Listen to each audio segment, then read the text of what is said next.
Our channel. இன்னைக்கு நம்ம சேனல்ல பாசிப்பருப்பு பாயாசம் எப்படி செய்யலாம் அப்படிங்கறத பார்க்கலாம்.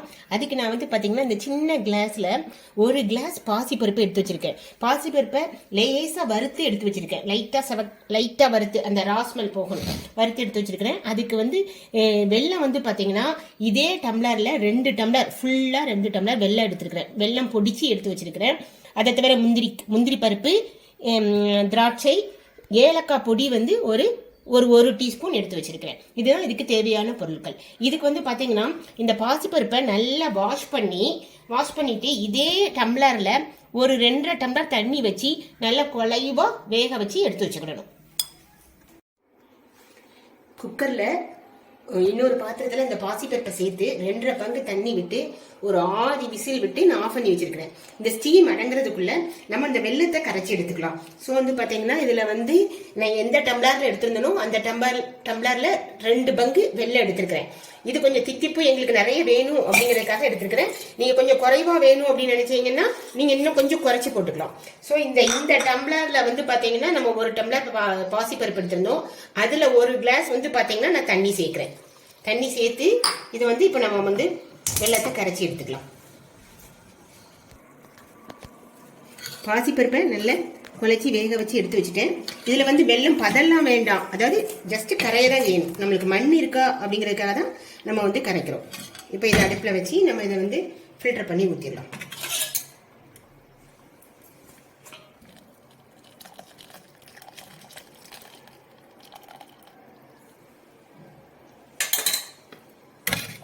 இது இந்த வெல்லமும் இந்த பாசிப்பருப்பும் நல்லா மிக்ஸ் ஆகட்டும். வெல்லமும் அந்த பாசிப்பருப்பும் பாத்தீங்கன்னா சேர்த்து நம்ம கொதிக்க வச்சு ஒரு 10 நிமிஷம் ஆயிடுச்சு. நல்லா இந்த வெள்ளை வாடமும் போயிடுச்சு. இப்போ பாத்தீங்கன்னா தேங்காய் பால், அதாவது பாத்தீங்கன்னா இதுல நான் எடுத்த அளவுக்கு இதுக்கு 4 டேபிள் ஸ்பூன் தேங்காய் எடுத்து முதல் தேங்காய் பால் நான் எடுத்து வச்சிருக்கிறேன். இதை இதுல சேர்த்துடலாம். இது பாத்தீங்கன்னா ஒரு ஜஸ்ட் ஒரு கொதி வந்தா போதும். தேங்காய் பால் சேர்த்த போது ரொம்ப கொதிக்க வேண்டாம். ஒரு கொதி வந்த உடனே நம்ம பார்ப்போம். தேங்காய் பால் சேர்த்த உடனே இப்போ பாத்தீங்கன்னா ஏலக்காய், பொடிச்ச ஏலக்காவையும் நான் சேர்த்துட்டேன்.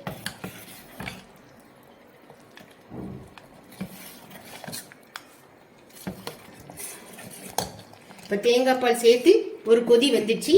இப்போ நம்ம பாத்தீங்கன்னா முந்திரி பருப்பு, திராட்சை எல்லாமே நம்ம இதுல நெய்ல ஃப்ரை பண்ணி போடலாம்.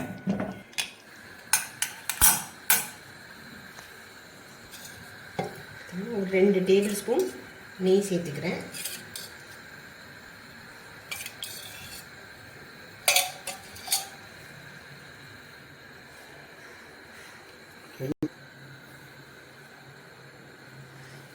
பாத்தீங்கன்னா தேங்காய் பாத்தீங்கன்னா ஒரு சின்ன பீஸ் எடுத்து ஒரு பொடியா நான் கட் பண்ணி வச்சிருக்கிறேன். அதை இதுல சேர்த்துருக்கிறேன்.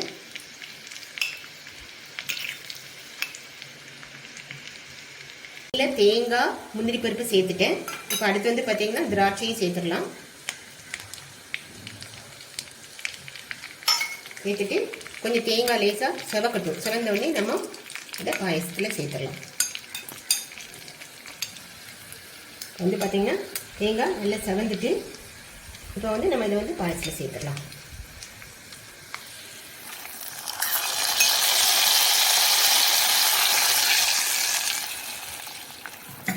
பாத்தீங்கன்னா இந்த தேங்காய், இந்த முந்திரி பருப்பு, திராட்சை, ஏலக்காய் இது எல்லாம் சேர்ந்து அந்த ஃப்ளேவர் பாத்தீங்கன்னா ரொம்ப நல்லா இருக்கும்.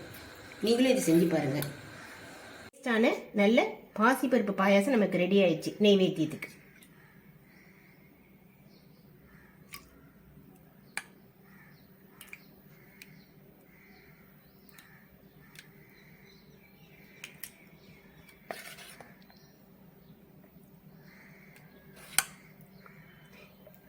இந்த அளவு பாத்தீங்கன்னா கன்சிஸ்டன்சி இந்த அளவு கரெக்டா இருக்கும்.